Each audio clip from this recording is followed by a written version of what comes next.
This is Radhika गौर और आज हम शुरू करने जा रहे हैं अपना इस चैप्टर का सबसे लास्ट टॉपिक गाइस, ये कह लीजिए कि इस चैप्टर का जो क्वेश्चन आंसर सेक्शन है वो हम आज डिस्कस करने जा रहे हैं। तो देखिए, हमने सरल समीकरण के बारे में पढ़ चुके हैं। हमने पढ़ा सरल समीकरण क्या होते हैं, हमने सरल समीकरण को बनाना सीखा, हमने उसे हल करना सीखा, हमने ट्रांसपोज करना सीखा, साथ में ही हमने जो हमारी डेली लाइफ है उसमें उनका यूज़ सीखा।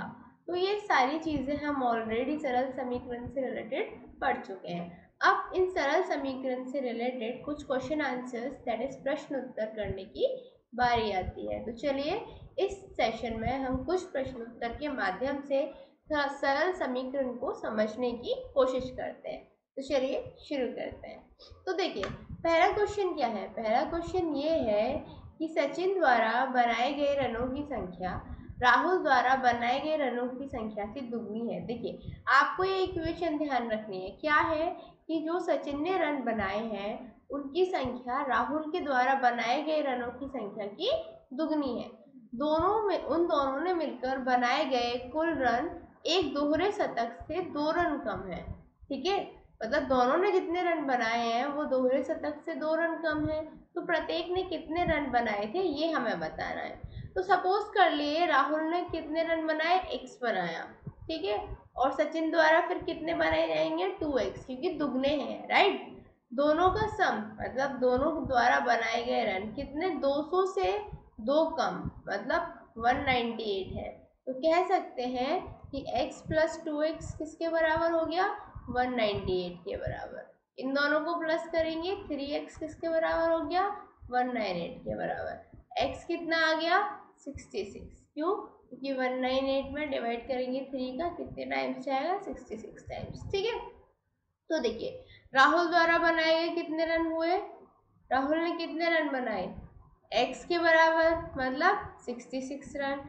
सचिन ने कितने रन बनाए, 2x के बराबर मतलब 2 इंटू 66, तो ये 132 हो गए। तो बहुत ही आसानी से आपका जो क्वेश्चन है वो हल हो गया। ठीक है ना। चलिए अगला क्वेश्चन देखते हैं। इरफान कहता है कि उसके पास परमीत के पास जितने कंचे हैं उनके 5 गुने से 7 कंचे अधिक है।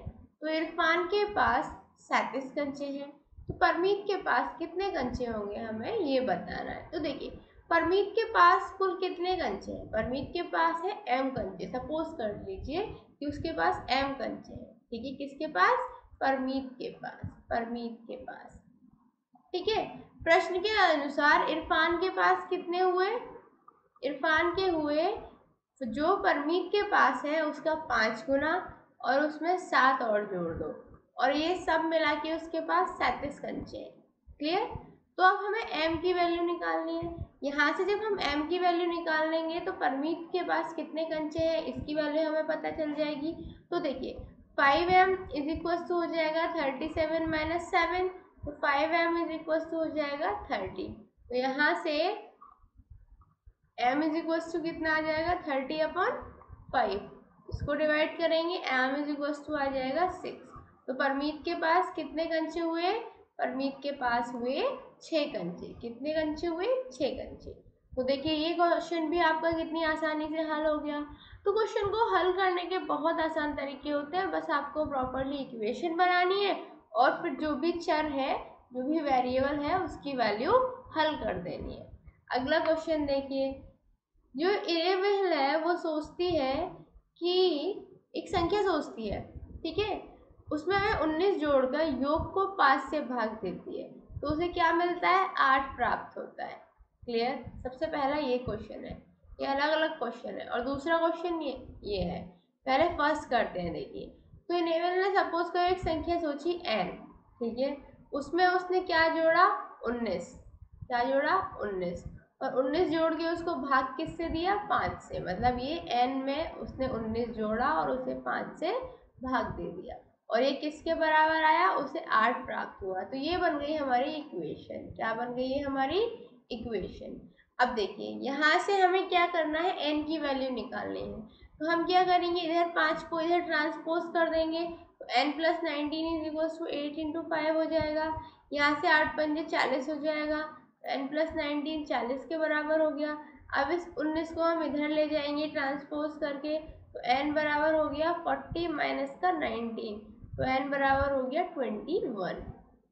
क्लियर? कोई कंफ्यूजन नहीं होनी चाहिए। तो संख्या कौन सी हुई? 21 हुई। अच्छा, नेक्स्ट क्वेश्चन देखिए।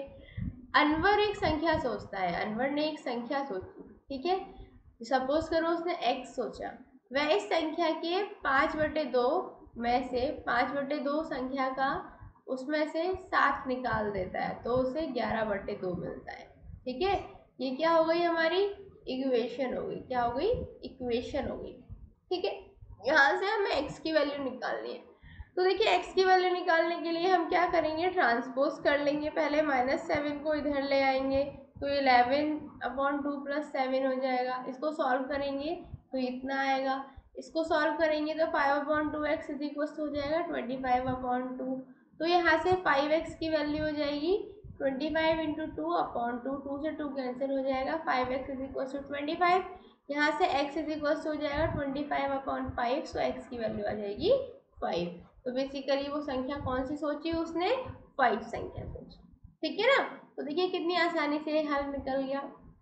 तो सवाल को हल करने के तरीके बहुत होते हैं, बस हमें सवाल को हल करते टाइम ध्यान रखना पड़ता है। देखिए इस इक्वेशन को सॉल्व करिए। यहाँ पे हमें क्या करना है? n की वैल्यू निकालनी है। ये आप निकालिएगा, मैं आपको ये 2 क्वेश्चंस करा देती हूँ, ठीक है ना। तो देखिए यहाँ पे देखिए, यहाँ पे हमें y की वैल्यू निकालनी है। तो देखिए हम क्या करेंगे? सबसे पहले जो ब्रैकेट है उसको सॉल्व करेंगे, और जो ये बाकी नंबर है उनको ट्रांसपोज कर लेंगे। तो हमने 3 को इधर ट्रांसपोज कर लिया, तो यहाँ हम ऐसे लिख सकते हैं 7 माइनस 3। 7 माइनस 3 किसके बराबर होता है? 4 के बराबर होता है, ठीक है।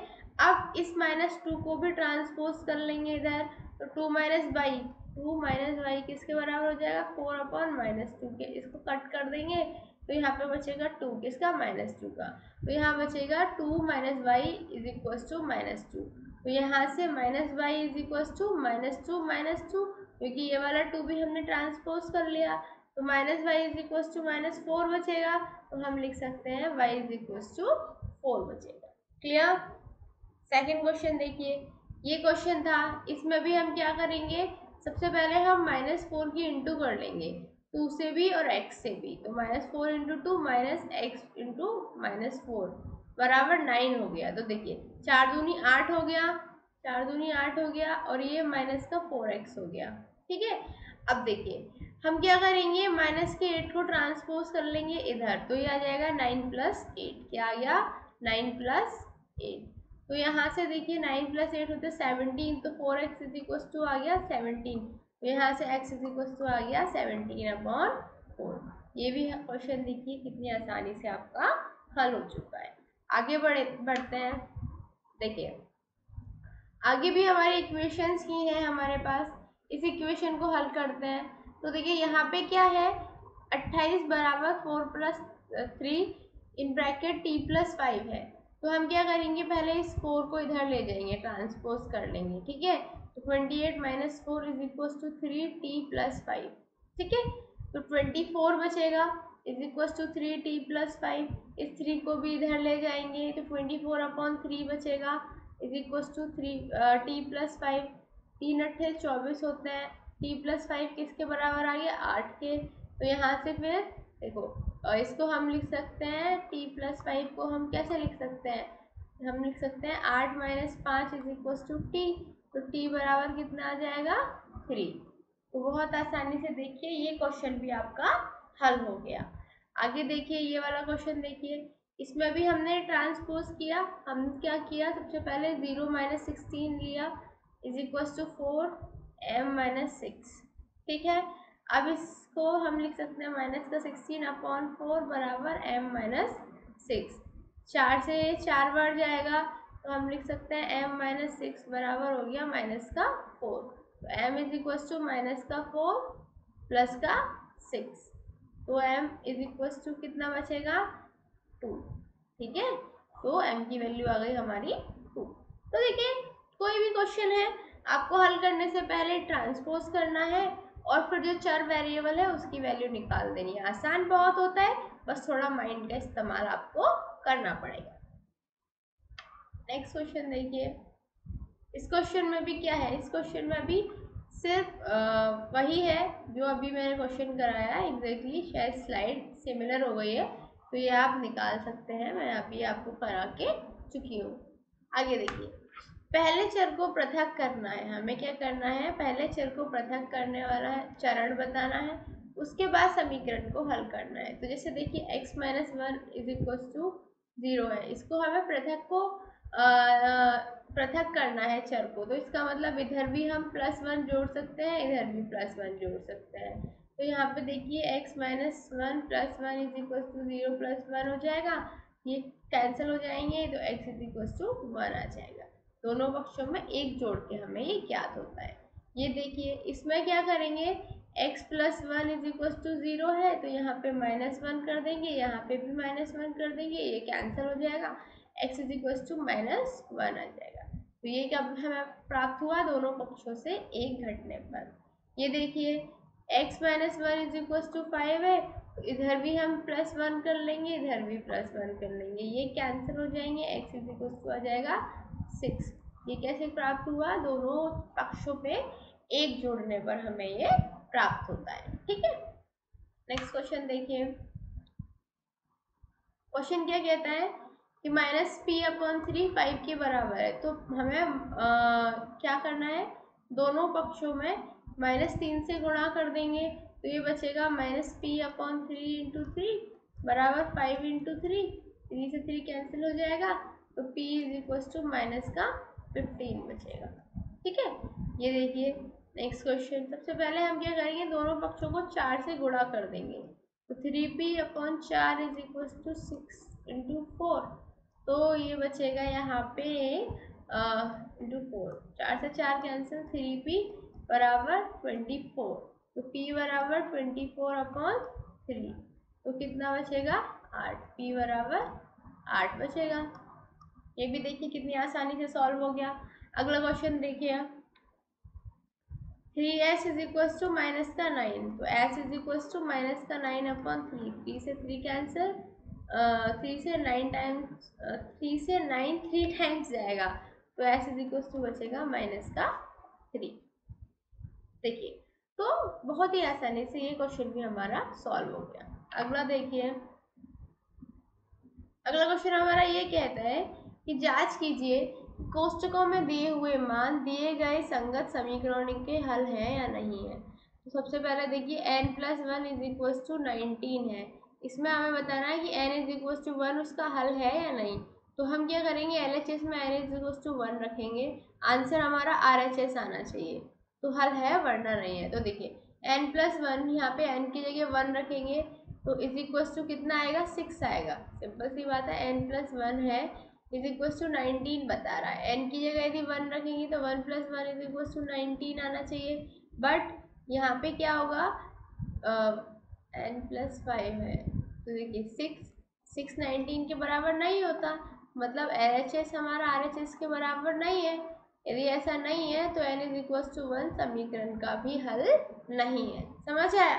अच्छा, ये देखिए 7n+5 बराबर 19, तो 7n की वैल्यू यहाँ पे -2 है, +5 इज इक्वल टू 19, 7 दूनी 14 माइनस का प्लस का 5 इज इक्वल टू 19, ये आएगा आंसर -9, जो कि 19 के बराबर नहीं है, मतलब LHS is not is equal to RHS, और जब LHS RHS के बराबर नहीं है तो इसका मतलब n इज इक्वल टू -2 समीकरण का हल नहीं है, समीकरण का हल नहीं है। समझ आया, वेरी गुड।